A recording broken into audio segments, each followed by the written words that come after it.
nampak lah macam efek macam pakai bawal biasa macam tu.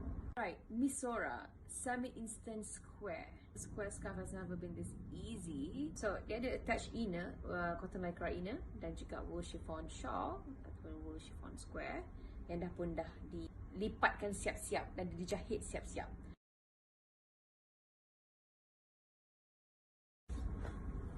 Okay, alrighty. Masukkan tangan kat dalam shawl ni, okay? Masukkan tangan macam tu, tolak ke depan,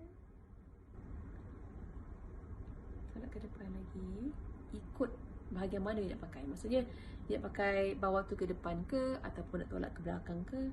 So this is kalau nak pakai nampak inner macam ni, ataupun kita betulkan inner sikit, bagi inner dekat belakang sikit, so nampak lagi inner sikit, okay.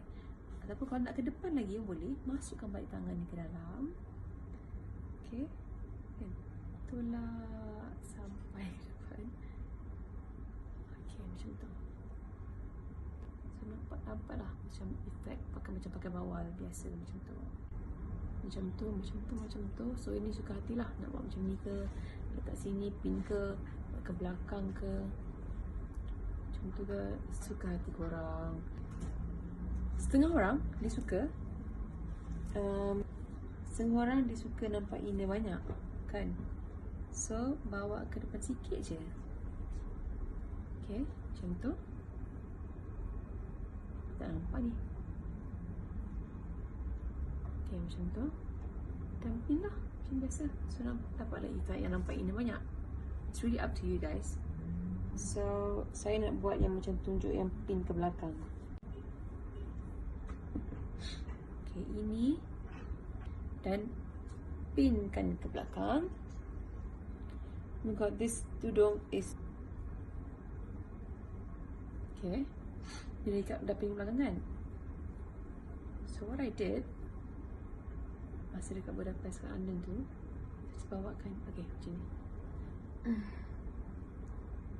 ke sini, saya pinkan kat situ, nanti tak gerak,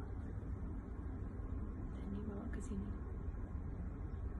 Alright, and then bahagian belakang ni either ikat kat bahagian atas ataupun nak solok ke dalam, boleh mana-mana, suka hati korang.